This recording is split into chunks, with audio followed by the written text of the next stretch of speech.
Hi everyone, my name's Kate Kalthoff and welcome to a Stamping to Share video. Today I'm going to show you this sweet card. It's so quick and easy to make, and look at that beautiful embossing on here. This card is cased from page 24 of the Holiday 2014 catalog, and I'm going to show you how to make it. So the first thing that you're going to need, of course, is a piece of Whisper White paper. This is just 5.5 by 8.5 and scored at 4 1/4. Then you go ahead and fold it in half, and you're going to insert it into your filigree frame embossing folder. And now through December 2nd, this embossing folder is on sale for just $5 as part of our extravaganza sale. So if you're interested in checking out our extravaganza sale, be sure to go to my blog at www.stampingtoshare.com and you'll find out a lot more information there. So here is the folder. You can see I drew a line to know where to stop, and when we emboss, we're going to be running it through the embossing machine or through your Big Shot machine, and you will be embossing both the front and the back side of your card. So when you take it out of the folder after embossing it, you're going to have something that looks like this. I'm trying to get the shadows here so you can see how nice that looks on the front. And then also the deboss side back here. And when you open it up, of course, you're going to have this lovely framed image on the inside of your card. And now for the stamping and all of that sort, it's very, very easy. The first thing you're going to need, we're just going to start layering up. So we have a 5/8 inch piece of baked brown sugar cardstock cut at 4 1/4, and then I just took a scissors and made some little pennant ends.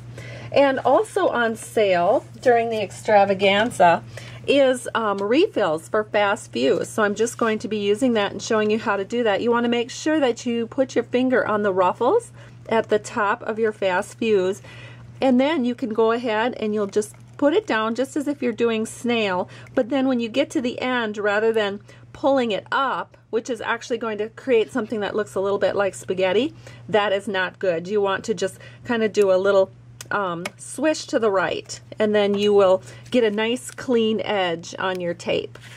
So then you're just going to set that down right above, you're going to just put that right above this little curly Q right here. And we don't necessarily have to have it centered. In fact, I'm not going to center it. I'm going to make it go a little more to the left.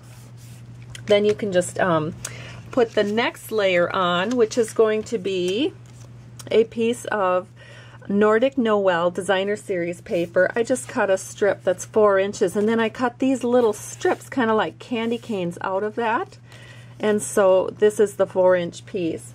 And you can take your paper snips and just kind of go like this, so you have sort of a so you're sort of like cutting up the edges in a little half V to kind of follow the lines on the Designer Series paper. And again, we're going to put this on with fast fuse. So I am going to get this is a silicone mat, just because I don't want to end up with fast fuse on my work surface. So the silicone mat works great. We're just going to put it on the back, just like I showed you before, and then just do a little flick to the right. And now we can go ahead and put this onto our card. And I'm just going to set this right here, right over the top, like this. How pretty. Then let's go ahead, let's see, what should we do next? How about a little stamping? So we have our sentiment from Festival of Trees. This is the stamp set that we're using today, and you can purchase it as a bundle so that you get the stamp set and the coordinating punch and save 15% on that bundle price. So we are stamping the words, A Merry Little Wish for Lots of Joy at Christmas, and we're just going to put those words over here. Whoops, let's make sure they're not upside down. Kind of one of the nice things about the see-through stamps here. So that is just going to go right here. And I'm stamping that with baked brown sugar. Then we're going to take this scrap of old olive paper and using our tree, and we're just going to put this tree right here, and taking our punch that coordinates with the stamp set, the tree punch, you can just insert this in and just do a quick little punch out, and just like that we have our tree ready to go.